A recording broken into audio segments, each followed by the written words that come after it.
bugungi masalamiz matematika oilasiga mansub masala ekan. Xo'p, o'zi osonroq masala ekan, lekin sharti qiziqroq bo'lgani uchun mana shu masalani yechishni tanladim. Sharti ya'ni noodatiy, antiqaroq, qiziqarli masala ekan, shuning uchun tanladim. Xo'p, sharti shundan iboratki, Digitfilli degan shaharchada Nams deb nomlangan o'sha list bor ekan, raqamlar listi. Unda o'sha 0 dan n-1gacha bo'lgan raqamlar bor ekan. Ana shu hammasi bir martadan ishtirok etgan, faqat ikkita raqamdan tashqari, ya'ni ikkita sho'x deydimi, yaramas deydimi, mana shunaqa raqamdan tashqari ular yashirinib olgan ekan. Endi sharti bo'yicha shunaqa deyilyapti. Va shuni hisobiga Nams listi odatdagidan ko'ra uzunroq bo'libdi. Biza ana shu ikkita yashiringan sonni topishimiz kerak ekan. Va o'sha array qaytarishimiz kerak, ya'ni list qaytarishimiz kerak. Demak, sharti mana shunaqa. Buni qanday qilib yechamiz? Birinchi navbatda bizaga nima kerak bo'ladi? List ochib olamiz. Masalan, nams masalan 0 1 0 1 degan list. Mana shundan 2 marta ishtirok etgani hozir bu yerda 0 bilan 1. Mana shuni 0 bilan 1 da list ko'rinishida qaytarishimiz kerak bo'ladi. Bizaga nima kerak bo'ladi? Bizaga map kerak bo'ladi. Key sifatida mana bu 0 va 1 larni yozamiz. Value sifatida bo'lsa, o'sha necha marta takrorlanganini yozamiz. Odatda uni for bilan ishlatib ko'rayotgandim. Ya'ni for bilan ishlatib, bunday tipdagi masalan for bilan yechib ko'rayotgandim. Endi sal boshqacharoq yondashamiz. Fold degan metodi bor listda, mana shundan foydalanamiz. Xo'p, frequency degan map yaratib oldim. Xo'p, biza mana shu frequencyga fold o'zidan map qaytaradigan qilsak bo'ladi. Xo'p, bunda namsni ichiga fold bilan kiramiz. O'sha fold har biriga kirish imkoniyatini beradi. Ya'ni list ichidagi, nams ichidagi har bitta elementga kirib chiqadi. Xo'p, bunda foldda qanaqa parametrlar bor? Birinchi navbatda initial valuesi bor. U bo'sh map bo'ladi birinchisi. Xo'p, keyin bizaga funksiya yozamiz bu yoqqa. Map bilan num. Agar endi bu yerda yozamiz, agar mapni namings map nima deb yozyapman? Barobar bo'lsa, teng bo'lsa, mana shunga o'zlashtirsin, mapni namga o'zlashtirsin. Ya'ni nam degani mana bu 0, mapni 0-siga o'zlashtirsin.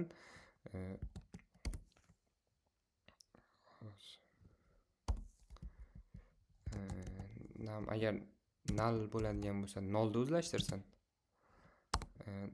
Null bo'ladigan degani agar bunday value bo'lmasa, valuesi mavjud bo'lmasa degani, hali masalan birinchi marta kelganda shunaqa bo'ladi. Tushuntirishga sal qiynalyapman. Nima desam bo'ladi? Masalan, birinchisida boshlandi, 0 ga kiryapti. Mana num 0 bo'ladi. Xo'p, mapda 0-si degani o'sha 0-keydagi qiymatga o'zlashtiradi. Agar mana bu 0 bo'ladigan bo'lsa, birinchi tabiiyki o'sha 0-keydagi qiymati tabiiyki 0 bo'ladi. O'shanda 0 da o'zlashtiradi. 0 bo'lsa, aks holda 1 da o'zlashtiradi. Mana shunday qilib keyin oxirida return map qaytarish kerak. Bizga frequency map, shuning uchun bundan qaytadigan qiymat ham mana bu navsdan buyoqgacha qaytadigan qiymat ham map ko'rinishida bo'lishi kerak. Xo'p, endi mana shu yerda to'g'ri eshitdikmi yoki yo'qmi, o'shani tekshira olishimiz kerak. Frequencyni print qilib ko'ramiz. Xo'p, bunda javob to'g'ri chiqibdi. 0 2 marta ishtirok etgan, 1 ham 2 marta ishtirok etyapti. Xo'p, endi bizga nima qilishimiz kerak? Ana shu frequency'dagi qiymati 2 ga teng bo'lgan qiymati valuesi 2 ga teng bo'lganlarni keyin qaytarishimiz kerak. 0 bilan 1 ni qaytarishimiz kerak bo'ladi.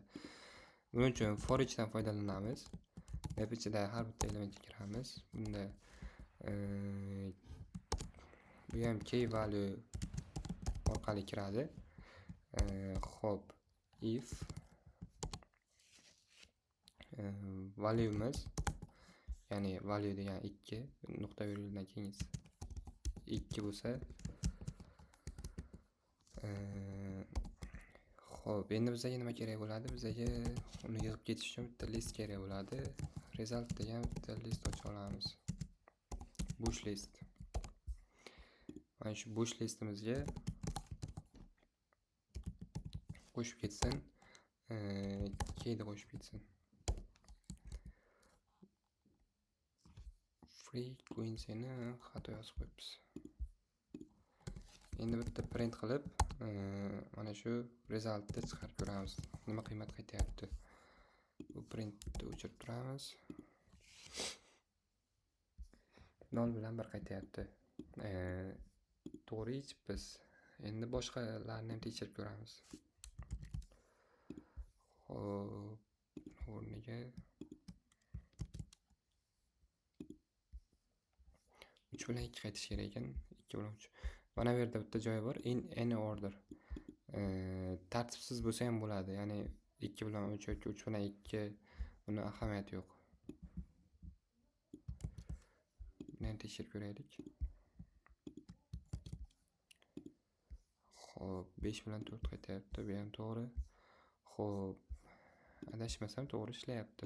Endi sal epaqaga keltirib, bu kerak emas. Mana shu yerdan mana shu yergacha submit qilib ko'ramiz. Xo'p, o'zgartiradigan joyi yo'q. Nums. Просто return qilib biza qanaqa list qaytarish kerak? Return result. Endi bitta rang qilib ko'ramiz.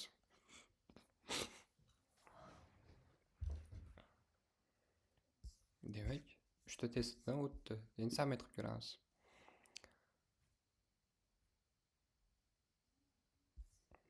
Yaxshi. Qabul qilindi. 706 ta testdan o'tibdi. Xo'p, demak, masalamiz mana shu edi. Rahmat hammaga.